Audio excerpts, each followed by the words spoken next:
We've got Jeff Balaban here, who's their senior counsel for the ACLJ at our office in Israel. He's back in the United States for a few days. Jeff, Israel is in the news because rocket fire out of Gaza into Israel. What's the latest first? Then we're talking about what makes this one kind of unique. Yeah, this is unique, Jay. This case, Hamas, which is the ruling force in Gaza and also a terrorist organization that also seeks the destruction of Israel. But in this case, Hamas basically stayed out of it. And this was an attack launched by something called the Palestinian Islamic Jihad, which is another rejectionist Arabist Islamic organization that wants to destroy the state of Israel in its entirety, doesn't claim it wants a two-state solution, it just wants to wipe out Israel. And they launched these rockets, and in this case, Hamas stayed out of it, and maybe even tacitly wanted to have Palestinian Islamic Jihad wiped out. And in fact, the leadership was wiped out by Israeli responses because it's a rival. The Iron Dome, as you know, Jay, the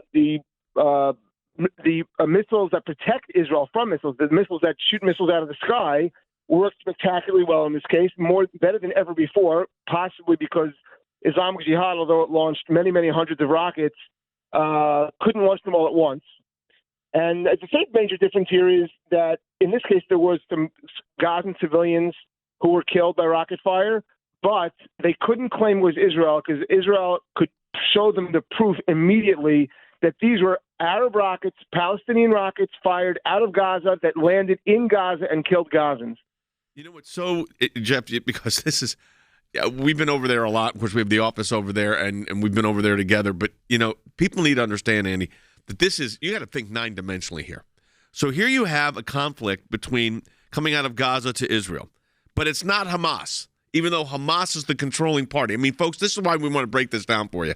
Rather, it's the Palestinian Islamic Jihad, another group that's terrorist, but Hamas would like to see them eliminated because they affect Hamas's capabilities. So what do? They allow this conflict to take place, hoping Israel will actually knock out the Palestinian Islamic Jihad's leadership, which they did. And did spectacularly, producing proof instantly with respect to Gazan civilians killed by the Palestinian Islamic Jihad missile. But what this proves, of course, is that the Middle East, and especially the Israeli situation, is, as you said, Jay, multifaceted. You've got Hamas, a terrorist organization. You have Palestinian Islamic Jihad, a terrorist organization. And you have the one true and only democracy in the Middle East, and that's Israel with its Iron Dome effectiveness, as Jeff said, higher than ever, being able to ward off these attacks, being able to succeed. Hopefully the United States will continue in its support of Israel. I do not wish the Biden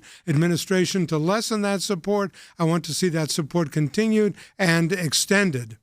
Jeff, let me ask you this. We know that these, like I said, you got to think nine-dimensionally here. But what was the impetus for this particular action? What started the Palestinian Islamic Jihad taking this kind of move? And, of course, it's fascinating that Hamas stays out of it, hoping that the PIJ gets hurt in this, gets their leadership taken out, which they did. But what was the impetus for all this? So I've seen a lot of speculation. One is, look, there's a moment of opportunity, according to the terrorists, right? They think they're testing the waters here. Remember, these are Iranian proxies. Iran is backing the Palestinian Islamic Jihad, by the way. It's also affiliated with the Muslim Brotherhood, which Iran backs, as is Hamas. Again, nine dimensions. Hey, you're right. So they're both Iranian proxies, but in this case, Hamas is governing. So these guys are a little more Wild West, and it could be that they're probing for Iran to see exactly what the reaction is going to be. Because remember, Joe Biden just came back from the Middle East where he sent some very negative messages about who he's supporting in that conflict there. And so this could have been Iran testing the waters, and thank God Israel's reaction seemed to have been just on the money. It wiped out the leadership, and Hamas stayed out of it because right now pretty much the whole Arab world is a little bit sick of the Iran-based terrorism that's attacking Israel. I think that is what unifies this kind of regionally pastures to Israel, and why Hamas wants out of it too is all their leadership was killed. The entire Palestinian Islamic Jihad, from north to the south, the east to the west, is killed. But they launched 900 rockets. I mean, there's 900 rockets in a short period of time. Again, the Iron Dome working successfully, and because these are kind of fired, as Jeff said, it kills a lot of Palestinians because they can be quite crude. But remember, the Arab world is very united right now against the Iranians.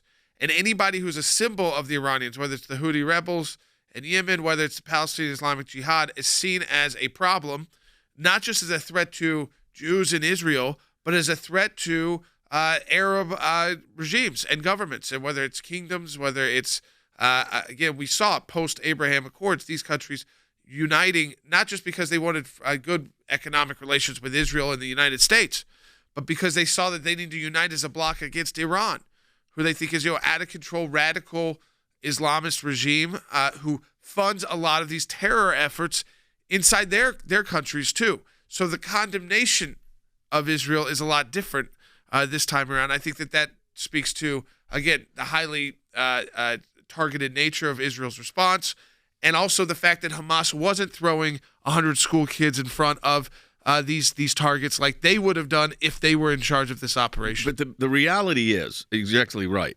You have to realize the scope and nature of the complexities of the Middle East, which is, by the way, not new. This has been going on since the Middle East has played a significant role in world history, which has been a long time.